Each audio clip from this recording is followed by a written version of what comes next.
there. So like, that story, just exchanging thrift store, hand-me-down drip for studio just time. Doing what I could, really.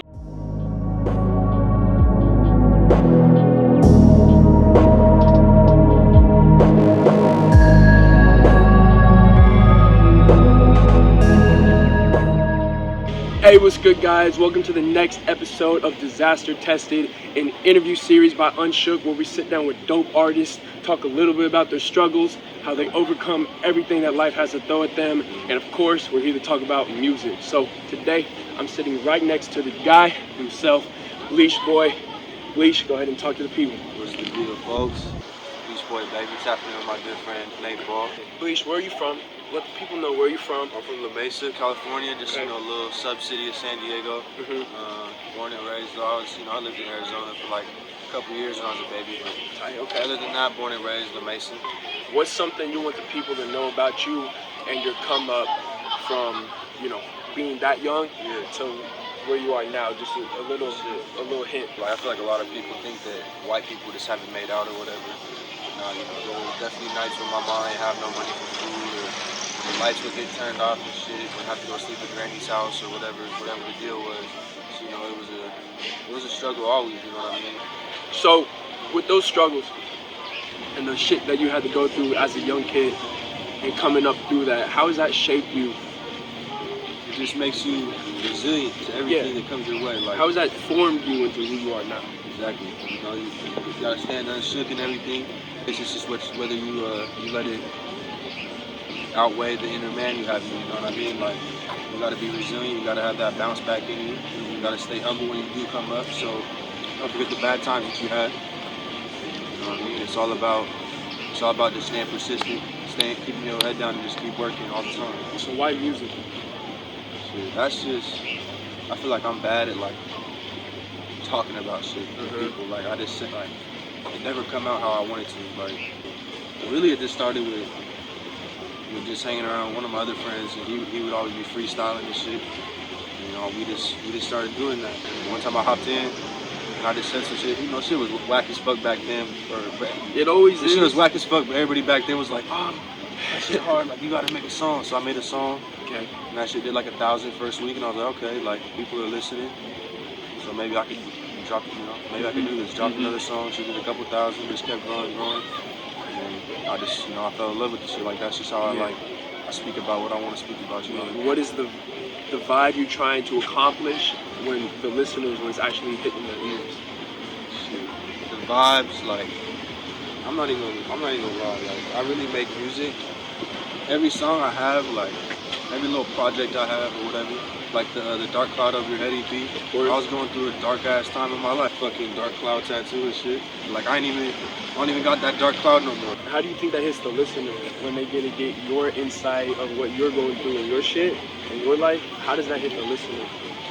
I feel like it's gonna hit everybody different. It really depends on what you've been through as a person. You know what I mean? If you are just one of these kids out here that has had everything made out for them their whole life,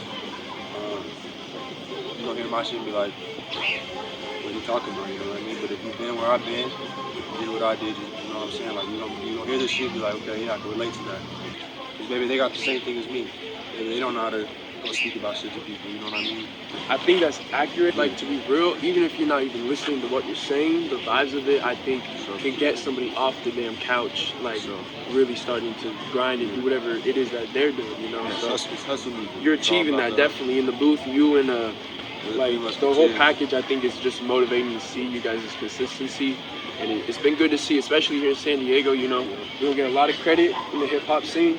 And so there's a lot of people, and that's why I'm doing this interview series, is so I can get the faces of, doing the music in San Diego, and really just people that I think represent what it means to be UNSHOOK.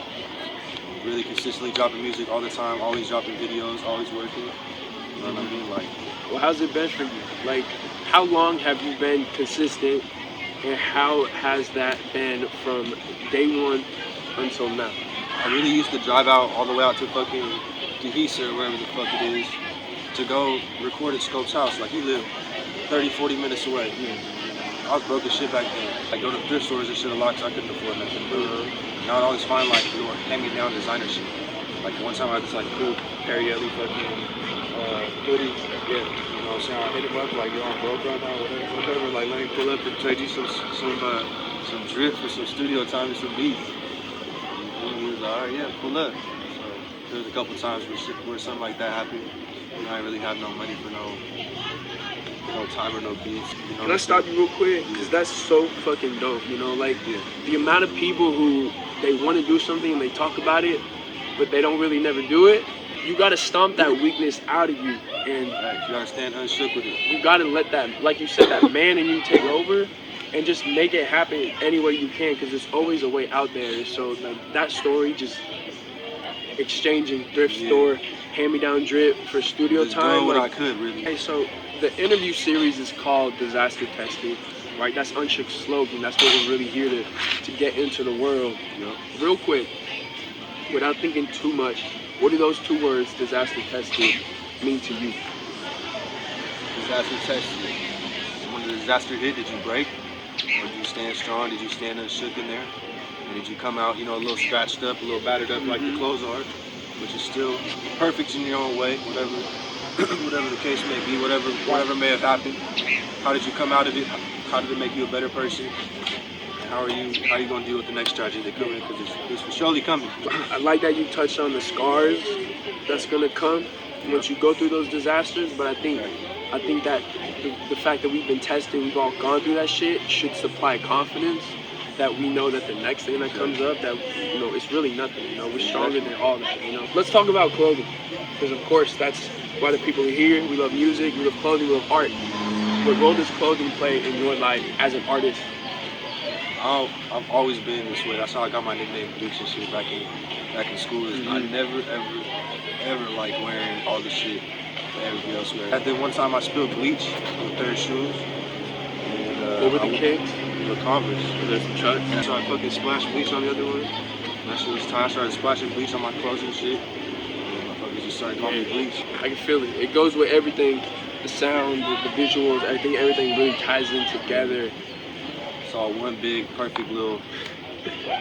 I'm just waiting for the right ears to hear my music. Yeah, dude, that's all it is. And the consistency you've been putting out, honestly, like, if you follow him on social, like I do, it's every day. It's every day. And that's the thing that gives me the confidence that you're going to keep elevating, is because you're not fluctuating based on reception.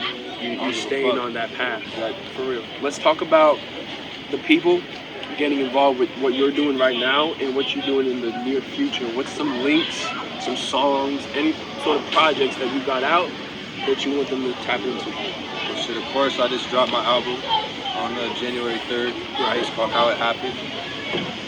Shit, there's 12 songs on it.